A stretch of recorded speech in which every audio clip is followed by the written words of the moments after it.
भारत के 80वें स्वतंत्रता दिवस की बहुत बहुत शुभकामनाएं। भारत आज 80वां स्वतंत्रता दिवस मना रहा है, लेकिन मुझे लगता है सही मायनों में एक क्षेत्र भारत का आज भी गुलाम है।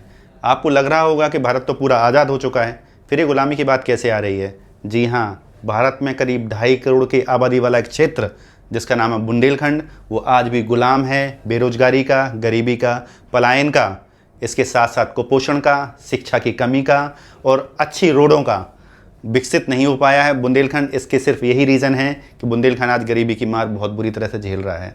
बुंदेलखंड में बहुत बड़े बड़े नेता आए, बड़े बड़े नेता बने और बड़े बड़े नेता हैं, लेकिन 70 सालों में, 80 सालों में किसी ने भी इस बुंदेलखंड पे ध्यान नहीं दिया। जो सीरियस काम करना था वो नहीं किया। बुंदेलखंड सही मायनों में मुझे लगता है आईसीयू का पेशेंट की तरह है कि एक अस्पताल में आईसीयू में जैसे पेशेंट होता है, उसकी देखरेख कैसी होती है, हर घंटे बीपी चेक होता है, पल्स चेक होती है, ऑक्सीजन चेक होता है, ऐसे ही बुंदेलखंड के लिए नेताओं की ज़रूरत थी जो उसका ध्यान रखते और उसको आगे बढ़ाते, उसको विकसित करते। लेकिन बुंदेलखंड आज आईसीयू में पड़ा एक पेशेंट की तरह ही रह गया है। बुंदेलखंड में इतनी बड़ी बड़ी पार्टियां आई जिन्होंने इस बुंदेलखंड पे काम करने के लिए अपना शासन किया, राज किया, लेकिन बुंदेलखंड को कभी ठीक नहीं कर पाए। बुंदेलखंड की बेरोजगारी, गरीबी आज भी वहीं है जैसे थी। बुंदेलखंड का आदमी आज भी फटे पुराने कपड़े पहनकर बिल्डिंगों में काम करता है, मजदूरी करता है, क्योंकि उसको मजदूरी अपने क्षेत्र में नहीं मिल रही है। वहाँ काम करने को अपने क्षेत्र में नहीं मिल रहा है, वहाँ कोई इंडस्ट्री नहीं है, वहाँ कोई फैक्ट्री नहीं है, तो बेचारे को परेशान होने के लिए लद्दाख तक जाते हैं और कैसे बस से बदतर ज़िंदगी जी रहे हैं, मजदूरी कर रहे हैं, अपने माँ बाप को, बूढ़े माँ बाप को छोड़ के जा रहे हैं, अपने परिवार को छोड़ के जा रहे हैं और अपनी सारी जवानी इन्हीं बिल्डिंगों, आधी बनी बिल्डिंगों के नीचे मजदूरी करके निकाल रहे हैं, क्योंकि वो 8,000 रुपये, 10,000 रुपये अपने गांव बुंदेलखंड में भेज सकें ताकि उनके परिवार की रोजी रोटी चल सके।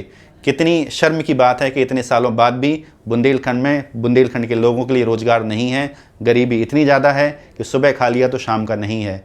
तो मैं यही कहना चाहूँगा, सही मायनों में हम आज़ाद नहीं हुए हैं। बुंदेलखंड कल भी गरीब था और आज भी गरीब है। जिस बुंदेलखंड को हम जानते थे कि ये महान लोगों की भूमि है, वीरों की भूमि है, रानी लक्ष्मीबाई, आला उदल, बुंदेली राजा, कितने लोग हैं जिनने बुंदेलखंड के लिए अपना खून बहाया, लेकिन आज उन सबको भूलकर हम गरीबी की मार झेल रहे हैं, बेरोजगारी की मार झेल रहे हैं। बुंदेलखंड को मुझे लगता है कि एक अलग राज्य बनाना चाहिए ताकि बुंदेलखंड पे ठीक से काम किया जा सके और यहाँ के जो 2.5 करोड़ लोग हैं उनकी ज़िंदगी को सुधारा जा सके। बुंदेलखंड के 13 जिलों में करीब करीब 2 लाख करोड़ की अर्थव्यवस्था है। जो कंट्रीब्यूशन है टैक्स के द्वारा वो देते हैं, वो 2 लाख करोड़ की बजाय वहाँ पैकेज मिलते हैं सरकारों द्वारा, कभी 20,000 करोड़ का पैकेज, कभी 10,000 करोड़ का पैकेज।